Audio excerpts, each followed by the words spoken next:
Hello children, आज हम कक्षा 8 की हिंदी की पुस्तक के पाठ 3 बस की यात्रा का अध्ययन करेंगे, जिसके लेखक हरिशंकर परसाई हैं।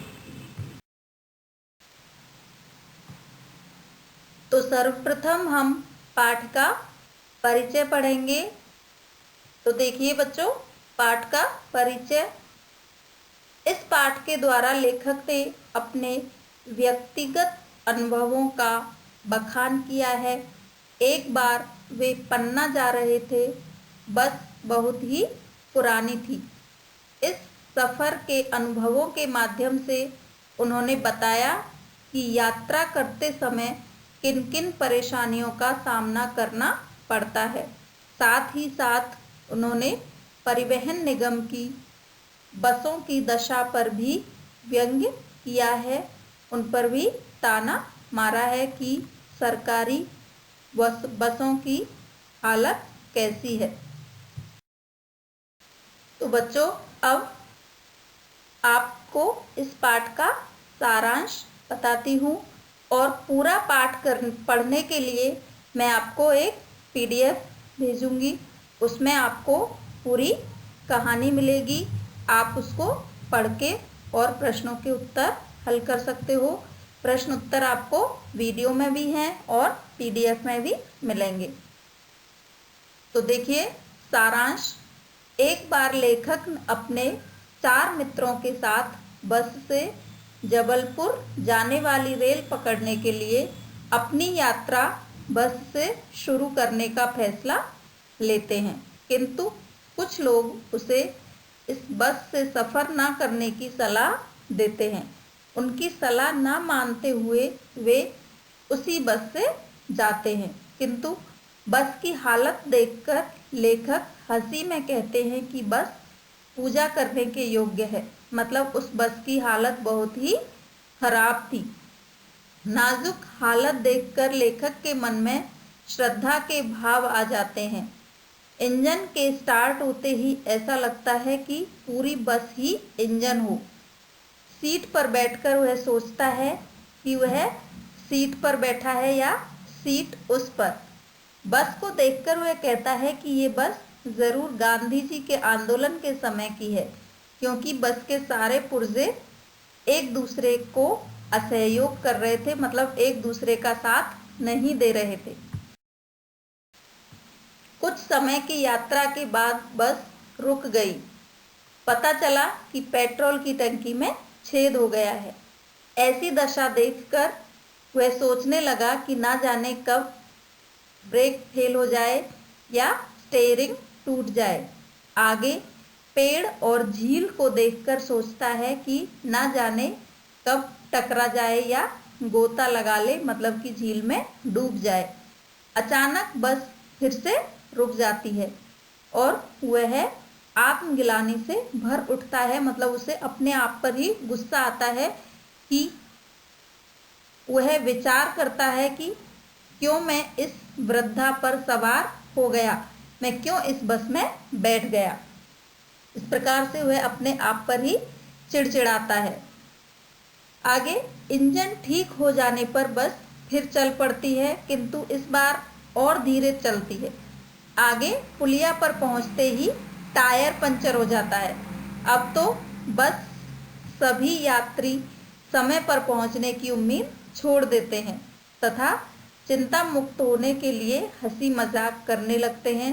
अंत में लेखक डर का त्याग कर आनंद उठाने का प्रयास करते हैं। मतलब लेखक भी टेंशन छोड़ देता है, चिंता करना छोड़ देता है तथा स्वयं को उस बस का हिस्सा स्वीकार कर सारे डर को मन से निकाल देता है। तो इस प्रकार से इस कहानी में एक बहुत ही खराब बस में यात्रा का अनुभव लेखक ने बताया है। अब देखिए इस पाठ में जो कठिन शब्द आए हैं उनको पहचानते हैं और उनका अर्थ याद करते हैं।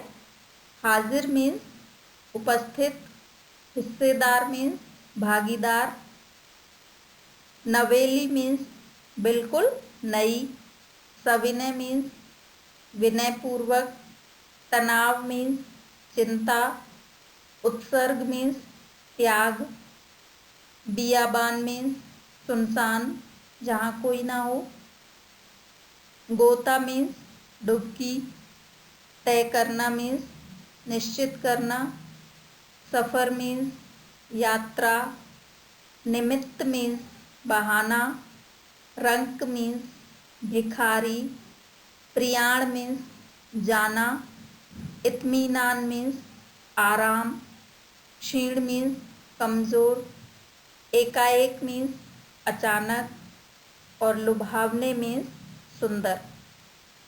बच्चों, इस प्रकार से इस पाठ में ज़्यादातर उर्दू के शब्दों का प्रयोग हुआ है, जैसे कि इत्मीनान, सफ़र।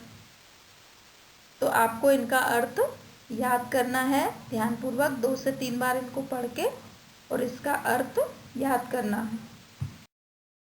देखिए, इस पाठ में आए अति लघु उत्तरीय प्रश्न।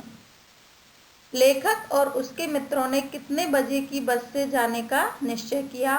तो आंसर है, लेखक और उसके मित्रों ने शाम 4 बजे की बस से जाने का निश्चय किया। नेक्स्ट क्वेश्चन, लेखक को बस किसके योग्य लगी और क्यों? तो आंसर, लेखक को बस पूजा और आदर के योग्य लगी, क्योंकि वह बहुत ही वयोवृद्ध थी, मतलब बहुत ज़्यादा ओल्ड थी, पुरानी थी।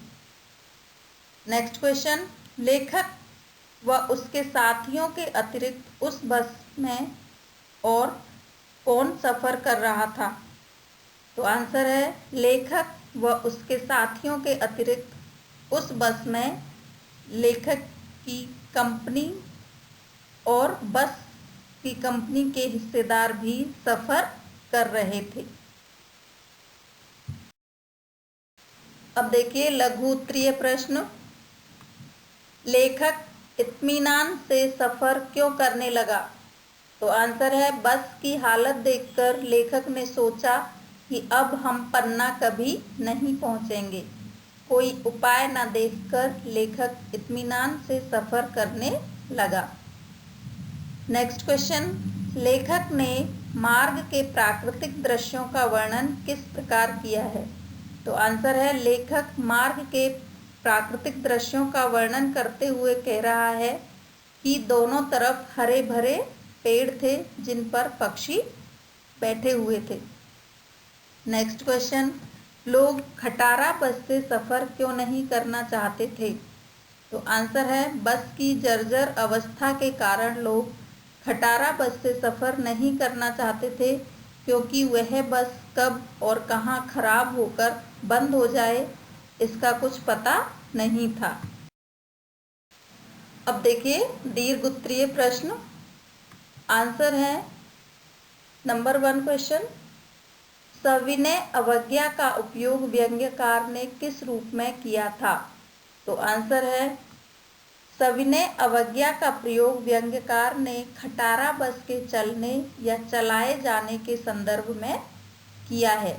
उपर्युक्त आंदोलन सन 1930 में ब्रिटिश सरकार की आज्ञा न मानने के लिए किया था। अंग्रेज़ों की दमनकारी नीति के खिलाफ भारत की जनता अहिंसक संघर्ष करते हुए आगे बढ़ती रही। इसी प्रकार खटारा बस में उसके हिस्से एक दूसरे से असहयोग कर रहे थे। नेक्स्ट क्वेश्चन, सविनय अवज्ञा आंदोलन किसके नेतृत्व में, कब और क्यों हुआ था? तो आंसर है, सविनय अवज्ञा आंदोलन गांधी जी के नेतृत्व में सन 1930 में शुरू किया गया था। अंग्रेज शासकों ने अपनी दमनकारी नीतियों से भारतीयों पर अत्याचार किए, नमक पर भी टैक्स लगा दिया था। इसके विरोध में गांधी जी ने नमक कानून बनाकर ब्रिटिश शासन का नमक कानून तोड़ा। और जो सविनय अवज्ञा आंदोलन चलाया था उसका उद्देश्य क्या था? भारतीय किसानों की व्यावसायिक खेती करने की मजबूरी से मुक्ति दिलाना, लगान के भुगतान से निजात दिलाना, ब्रिटिश सरकार द्वारा किए जा रहे शोषण के खिलाफ आवाज़ उठाना आदि इस आंदोलन के उद्देश्य थे। तो बच्चों, इस प्रकार से आपको इस पाठ को ध्यानपूर्वक पढ़ना है और प्रश्नोत्तरों को याद करना है। धन्यवाद।